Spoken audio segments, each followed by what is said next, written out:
শুধুমাত্র তৃণমূলই যে ভোটের জন্য এগিয়ে একের পর এক কর্মসূচি চালিয়ে যাচ্ছে তা নয়, বিজেপিও।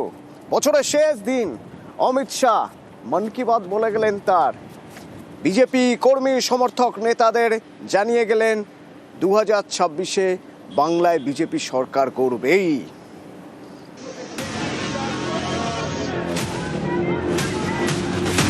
अमित शाह जी को जय श्री राम। अमित शाह जी स्वागतम। বুধবার 2025-এর শেষ দিনে সায়েন্স সিটিতে বিজেপির কর্মী সভা। এই মঞ্চ থেকেই হুঙ্কার অমিত শাহের। বললেন, দিল পে লিখলো হামারা সরকার বনেগা। যেই প্রার্থী হন তাকে জেতাতে হবে, সকলকে ময়দানে নামতে হবে। মঙ্গলবারও অমিত শাহের গলায় ছিল একই সুর। बीजेपी सरकार का संकल्प 15 अप्रैल 2026 के बाद जब भाजपा सरकार बनेगी, बंग गौरव, बंग संस्कृति, उसके पुनर्जागरण की हम फिर से शुरुआत करेंगे। বুধবার বিজেপি কর্মী সভায় শাহ বলেন, দিল পে লিখলো হামারা সরকার বনেগা। উনি এবারে পশ্চিমবঙ্গ জয়ের মন্ত্র নিয়ে এসেছিলেন, সে মন্ত্র তিনি আমাদের দিয়ে গেছেন। ওনার কথা উনি খুব মন থেকে বলেন এবং প্রধানমন্ত্রীজিও তাই। ওরা খুব অন্তর থেকে কথা বলেন এবং এমনি এমনি কিছু বলার জন্য বলেন না। দিল পে লিখো ইসবার হামারা সরকার। দিল পে লিখলো। কলকাতায় বিজেপির 4টে সাংগঠনিক জেলা, কলকাতা উত্তর, কলকাতা দক্ষিণ, কলকাতা শহরতলি এবং যাদবপুর। বিজেপির এই 4টে সাংগঠনিক জেলার মধ্যে পড়ে 28টি বিধানসভা আসন। 21-এর বিধানসভা ভোটে এই 28টির আসনের মধ্যে একটিতেও জিততে পারেনি বিজেপি। এবার 26-এ কি হবে টার্গেট বেঁধে দিলেন অমিত শাহ। তিনি বলেন, কলকাতার 28 আসনের মধ্যে 20টি চাই। কলকাতায় যে 4টে আমাদের জেলা আছে, সেই 4টে জেলায় 28টা সিট। সেই 28টা সিটের মধ্যে 20-র অধিক সিট বিজেপিকে জিততে হবে। এটাই অমিত শাহর আহ্বান। সারা বাংলা জিতে আসবে, আর এখানে যদি না জেতে তাহলে জেতাটা তো সম্পূর্ণ হলো না। আর এই বাংলার জেতাটা শুধু বাংলা সরকারের পরিবর্তনের জন্য নয়, সারা দেশের পক্ষে একটা গুরুত্বপূর্ণ অধ্যায়। সায়েন্স সিটির মঞ্চ থেকে অমিত শাহ বলেন, পশ্চিমবঙ্গের দুটো জিনিস ভয়ঙ্কর, একটা অনুপ্রবেশ আর একটা দুর্নীতি। কলকাতাও নিরাপদ নয়। দিনে দিনে অনুপ্রবেশকারীদের দাপট বাড়বে, তখন আপনারা বিপদে পড়বেন। এই অবস্থা থেকে বাঁচতে হলে সরকারকে উপড়ে ফেলতে হবে। অনুপ্রবেশ এবং দুর্নীতি নিয়ে বাড়ি বাড়ি প্রচার করতে হবে। উনি বলেছেন, ত্রিপুরাতে সমস্ত বর্ডার সিল, সেখান থেকে বাংলাদেশি অনুপ্রবেশ ঢুকতে পারে না। আসামে পুরো সিল করে দেওয়া হয়েছে, ঢুকতে পারছে না। একমাত্র পশ্চিম বাংলায় 380 কিলোমিটার এরিয়া যেখানে তৃণমূল কংগ্রেস বেড়া দিতে দিচ্ছে না, সেইখানে দলে দল অনুপ্রবেশকারীরা ঢুকছে। এই কারণে আপনারা প্রতিজ্ঞা নিন যে আজ থেকে কাউন্টিং পর্যন্ত আপনারা পুরো জমিতে বসে লড়াই করবেন, এক চুলো জমি ছাড়বেন না। এটাই মূল আহ্বান অমিত শাহ। সায়েন্স সিটির আগে এদিন সল্টলেকের হোটেলে দলীয় সাংসদ এবং বিধায়কদের নিয়ে সভা করেন অমিত শাহ। সেখানে তার বার্তা, একাধিক বিধায়কের আসন বদল হতে পারে। টিকিট পেতে আগামী 2 মাসে যোগ্যতা প্রমাণ করতে হবে। নিজের এলাকায় বিধায়কদের আরো বেশি কাজ করতে হবে। সপ্তাহে অন্তত 4 দিন বিধানসভা এলাকায় থাকতে হবে বিধায়ককে। সপ্তাহে অন্তত 5টি পথসভা করতে হবে। বিধায়ককে সামনে রেখেই সকলকে ঝাঁপাতে হবে। নিউজ 18 বাংলা।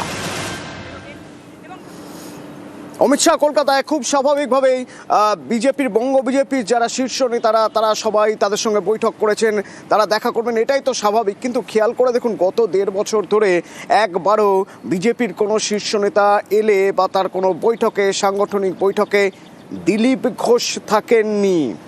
তাৎপর্যপূর্ণভাবে গতকাল দেখা গেল দিলীপ ঘোষকে। তাহলে কি দিলীপ ঘোষের কামব্যাক? নতুন কোনো দায়িত্ব পাবেন তিনি, বড় কোনো দায়িত্ব?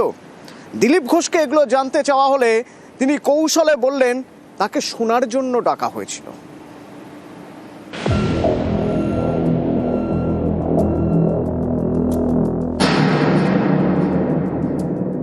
শোনার জন্য ডাকা হয়েছিল, শোনার জন্য।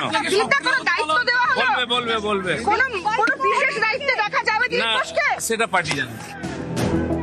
মোদির সেনাপতি, বিজেপির নাম্বার 2 অমিত শাহ বঙ্গ সফরে এসে রাজ্য বিজেপির শীর্ষ নেতাদের সঙ্গে তিনি আলাদা করে বৈঠক করলেন। বুধবারে সেই বৈঠকে ডাক পেলেন দিলীপ ঘোষও। এ যেন নির্বাসন কাটিয়ে ময়দানে ফেরা। প্রায় 1.5 বছর পর বিজেপির কোনো শীর্ষ নেতার কর্মসূচিতে দেখা গেল একদা বঙ্গ রাজনীতির অন্যতম গুরুত্বপূর্ণ মুখ দিলীপ ঘোষকে। এদিন রাজ্য বিজেপির 4 নেতার সঙ্গে আলাদা করে বৈঠক করেন অমিত শাহ। বিরোধী দলনেতা শুভেন্দু অধিকারী, রাজ্য বিজেপির সভাপতি শ্রমিক ভট্টাচার্য, বালুরঘাটের সাংসদ সুকান্ত মজুমদার এবং দিলীপ ঘোষ। প্রায় 20 মিনিট চলে এই বৈঠক। এই বৈঠকে অমিত শাহ নাকি দিলীপ ঘোষকে বলেন, আপনার বিরুদ্ধে দলে কে কি বলেছেন সে বিষয়ে কান দেওয়ার দরকার নেই। কেন্দ্রীয় নেতৃত্বের নির্দেশ, আপনি স্বমহিমায় মাঠে নামুন। শাহী বৈঠকের পরই স্বমহিমায় দিলীপ। দীর্ঘদিন নীরব থাকার পর সোশ্যাল মিডিয়ায় ফের পুরনো মেজাজেই পোস্ট করতে দেখা গেল তাঁকে। এতেই তৈরি হয়েছে জল্পনা, তাহলে কি 26-এর ভোটের আগে বঙ্গ বিজেপিতে নতুন ভূমিকায় দেখা যাবে দিলীপ ঘোষকে? শোনার জন্য ডাকা হয়েছিল, শোনার জন্য। বলবে কোনো বিশেষ দায়িত্বে দেখা যাবে দিলীপ ঘোষকে? সেটা পার্টি জানে। 2015 সালে রাজ্য বিজেপির সভাপতি করা হয় দিলীপ ঘোষকে। তাঁর আমলেই বাংলার ভোটের ময়দানে বিজেপির উত্থান। 2019-এর লোকসভা নির্বাচনে বিজেপির আসন সংখ্যা 1 লাফে 2 থেকে বেড়ে হয় 18। 2021-এর বিধানসভা নির্বাচনে আসন সংখ্যা 3 থেকে বেড়ে হয় 77। গত বিধানসভা ভোটের পর রাজ্য সভাপতি পদে দিলীপের মেয়াদ ফুরোয়। তারপর থেকেই দিলীপ এবং বিজেপির সম্পর্কে টানাপোড়েন চলছে।